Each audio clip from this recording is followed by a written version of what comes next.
kadang-kadang terhenti hati-hati manusia itu beserta cahaya-cahayanya, sebagaimana di dinding itu nafsu dengan tebalnya makhluk Allah.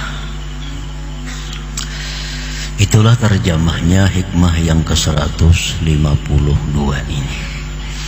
Nah, para muhibbin rahimakumullah, sebagian di antara manusia ada yang hatinya itu didinding oleh nafsunya, sehingga cahaya yang ada di dalam hati itu menjadi tertutup dengan tebalnya dinding nafsu tadi. Artinya orang ini hidupnya dikuasai, hatinya dikuasai oleh nafsunya.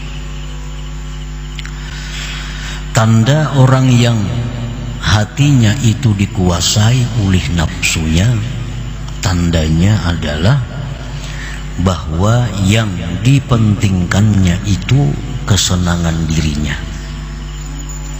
Yang kedua, tandanya adalah yang ditujunya itu adalah makhluk Allah Subhanahu wa ta'ala. Ini tanda orang yang dirinya itu dikuasai oleh nafsu. Yang dipikirkannya adalah kesenangan diri, kesenangan dirinya. Yang kedua, yang ditujunya itu adalah makhluk Allah. Tidak akan ada dalam pikirannya itu bagaimana musyahadah kepada Allah.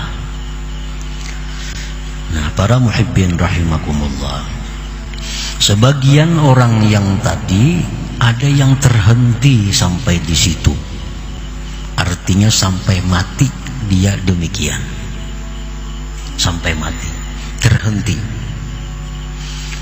Walaupun orang ini mengucapkan, mengiktikadkan la ilaha illallah, tidak ada Tuhan yang sebenarnya disembah kecuali Allah, tetapi pada praktiknya orang ini selalu mengutamakan kepentingan dirinya, kesenangan dirinya, pandangan makhluk terhadap dirinya. Orang ini sangat khawatir kalau makhluk itu meremehkannya. Orang ini sangat khawatir kalau makhluk tidak menghargainya. Orang ini sangat takut kalau makhluk meninggalkannya. Orang ini sangat menjaga harga dirinya di hadapan makhluk. Nah, ini orang yang hatinya itu dikuasai oleh nafsunya. Cahaya Islam yang ada di hati menjadi tidak bersinar lagi karena ditutupi dengan tebalnya makhluk Allah Subhanahu wa ta'ala yang bercokol di dalam hatinya itu. Para muhibbin rahimakumullah, apabila keadaan ini ada pada diri kita dan kita tidak berusaha untuk membersihkan yang tebal tadi daripada makhluk sehingga menutupi cahaya hati, nah dikhawatirkan orang-orang seperti ini matinya tidak membawa iman. Dikhawatirkan matinya tidak membawa iman, karena orang ini orientasinya adalah makhluk, yang dicarinya itu adalah makhluk Allah. Dia senang dengan makhluk, dia berpegang dengan makhluk, dia takut kehilangan makhluk, dia takut segala-galanya adalah makhluk Allah. Nah, orang ini walaupun dia muslim, tetapi dikhawatirkan matinya kehilangan Islam itu. Jadi mesti diusahakan. Apabila selama ini kita berada di situ, kita mesti membersihkan itu agar naik dari tingkatan itu. Ya, sekada-kadanya kita naik ke tingkatan nurul Islam, cahaya Islam. Nah, para muhibbin rahimakumullah, qad taqiful qulub fi maqami nuril Islam atau maqami tauhidil af'al. Terkadang terhenti itu hati pada makam nurul Islam atau makam tauhid af'al. Fala tartaqi ila maqami nuril iman atau maqami tauhidis sifat. Maka tidak naik itu hati ke makam cahaya iman atau makam tauhid sifat. Ini orang sudah bagus, orang yang hidupnya sudah tidak dikendalikan nafsu.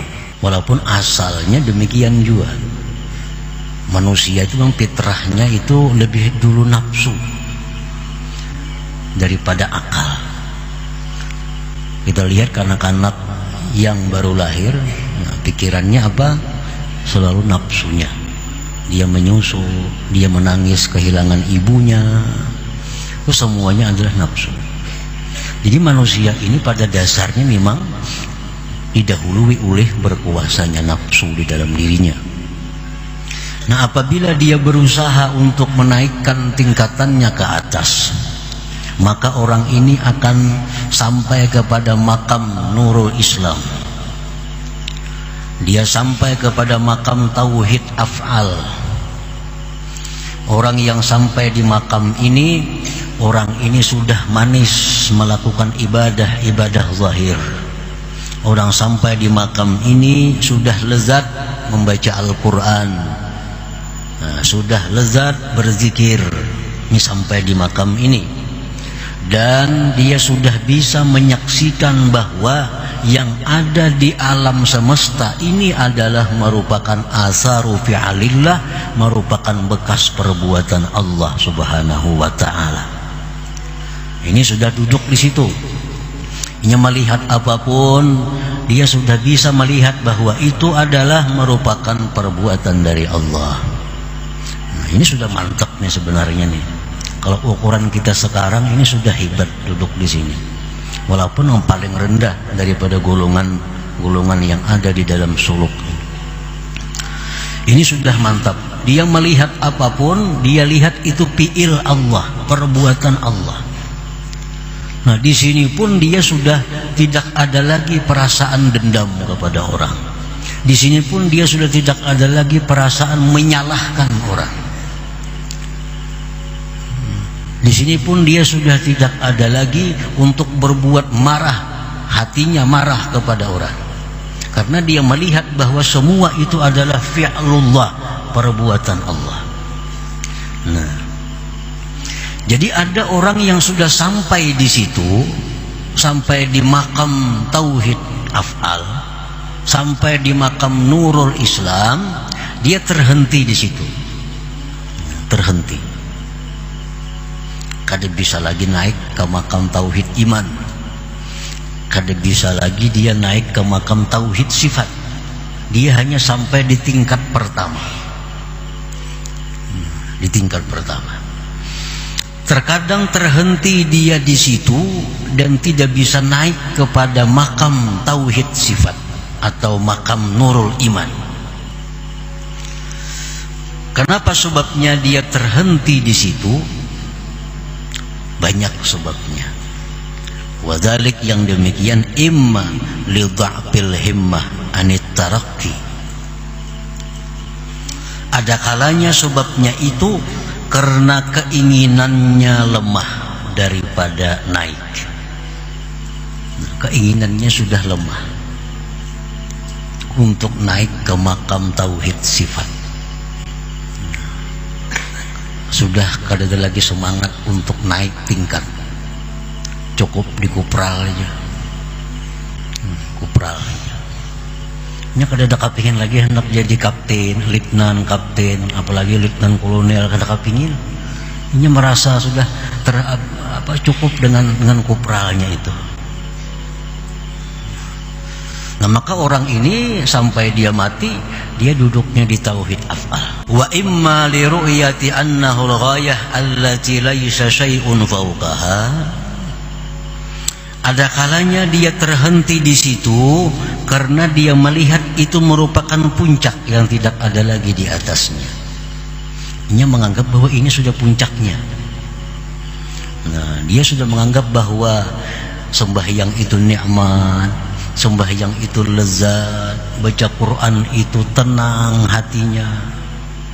Dengan makhluk ini tidak ada lagi perasaan-perasaan aneh-aneh, dendam, dengki, tidak ada lagi. Ini merasa itu sudah puncak. Nah, maka dia terhentilah sampai di situ.